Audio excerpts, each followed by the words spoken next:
ഇല്ലാത്തത് കാണുന്ന കണ്ണ് സ്വപ്നത്തിൽ കണ്ടത് പലതും ഇല്ലാത്തതായിരിക്കാം, ഇല്ലാത്തത് നമ്മൾ കാണുന്നുണ്ട്. നന്നായിട്ട് കഥകം അടച്ച് വാതിൽ അടച്ച് കിടന്നുറങ്ങുന്ന മനുഷ്യന്റെ അടുക്കൽ ആന വന്ന് കുത്താൻ നോക്കുമ്പോ അട്ടഹാസിച്ച് നിലവിളിച്ച് എഴുന്നേറ്റപ്പോ അടുത്തിരിക്കുന്ന ആളുകൾ അല്ലെങ്കിൽ ഭാര്യ ചോദിക്കും, നിങ്ങൾ എന്തിനാ കരയുന്നത്? ആന വന്നിട്ട്, എന്ത് ആന? നിങ്ങളെ കുതിരവട്ടത്ത് കൊണ്ടുപോകേണ്ടി വരും. ഈ റൂമിന്റെ ഉള്ളിൽ ആന വരുമോ? ആന അത് പറഞ്ഞിട്ട് കാര്യമില്ല, ഇവനിപ്പവും വിറക്കുന്നുണ്ട്, വിറയല് നിന്നിട്ടില്ല. ആനയെ അവൻ കണ്ടിട്ടുണ്ട്, സംഗതി ആന വന്നിട്ടുണ്ട്, പക്ഷേ വന്നിട്ടില്ല. സ്വപ്നത്തിന്റെ രഹസ്യത്തെ സംബന്ധിച്ച് നിങ്ങൾക്ക് എന്തെങ്കിലും പറയാൻ കഴിയുമോ സഹോദരന്മാരെ? പോകട്ടെ, മനുഷ്യന്റെ കണ്ണ് ആ ഭാഗത്ത് പറഞ്ഞാൽ നീണ്ടുപോകും.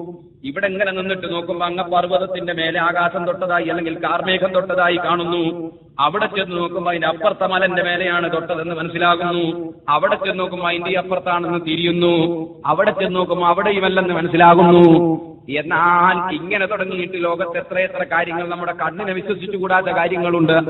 മറുഭാഗത്ത് മനുഷ്യന്റെ ബുദ്ധി കൊണ്ട് ചിന്തിച്ചുകൊണ്ടല്ലാതെ മനുഷ്യനൊരു വിഷയത്തിന്റെ യാഥാർത്ഥ്യത്തിൽ എത്തിച്ചേരാൻ കഴിയില്ലെന്നത് മാത്രമല്ലേ ഉറപ്പ്. ആ ഭാഗം ഇരിക്കട്ടെ, നല്ല 1-ാം നമ്പർ വെള്ളം കുടിച്ചു നോക്കുമ്പോ നല്ല മധുരമുണ്ട്, അല്ലെങ്കിൽ നല്ല 1-ാം നമ്പർ ഭക്ഷണം തിന്നു നോക്കുമ്പോ നല്ല രുചിയുണ്ട്. അതേ ഭക്ഷണം തന്നെ പനിക്കുന്ന മനുഷ്യന് കൊടുത്തു നോക്കുമ്പോ കഴിച്ചിട്ട് ഇറക്കാൻ കഴിയുന്നില്ല.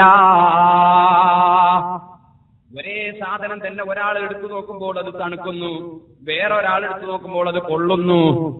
ഏതാണിപ്പോ നമ്മൾ സത്യമായി അംഗീകരിക്കേണ്ടത്?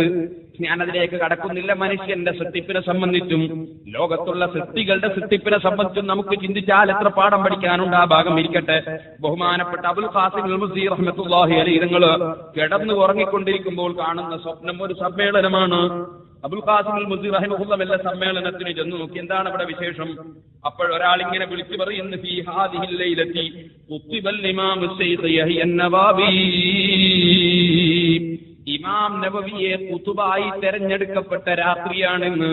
അഥവാ ഔലിയാക്കളെ നേതാവായി ഇമാം നവവിയെ തെരഞ്ഞെടുക്കപ്പെട്ട രാത്രിയാണിന്ന്. അതുകൊണ്ട് ഔലിയാക്കൾ സന്തോഷം പ്രകടിപ്പിക്കുകയാണ്. അബുൽ ഖാസിം അൽ-മുസി റഹിമഹുല്ലാഹ് പറഞ്ഞു, ഞാനത് സ്വപ്നത്തിൽ ദർശിച്ചപ്പോൾ ഞാൻ ആ സ്വപ്നം കണ്ടതനുസരിച്ച് ഇമാം നവവിയെ ഒന്ന് പരിചയപ്പെടണമെന്ന് എനിക്ക് തോന്നി. പക്ഷെ ഇമാം നവവിയെ ഞാൻ മുമ്പ് കേട്ടിട്ടുമില്ല, കണ്ടിട്ടുമില്ല.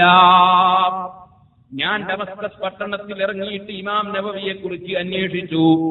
അന്വേഷണത്തിൽ മദ്രസത്തുൽ അശ്റഫിയിലെ മുദരിസാണ് ഇമാം നവവി എന്ന് എനിക്കറിയാൻ കഴിഞ്ഞു. ശാഫിഈ മദ്ഹബിലെ പ്രഗൽഭനായ പണ്ഡിതനാണ് ഇമാം നവവി റഹിമഹുല്ലാഹ്. ഖുതുബ അറബിയിൽ തന്നെയാകണം എന്ന് എഴുതി വെച്ച ആളാണ്. തറാവീഹ് 20 റക്അത്ത് നിസ്കരിക്കണം എന്നതിൽ പണ്ഡിതന്മാർക്ക് തർക്കമില്ലെന്ന് എഴുതിയ ആളാണ്. സ്ത്രീകൾ പള്ളിയിലേക്ക് ജുമുഅക്കും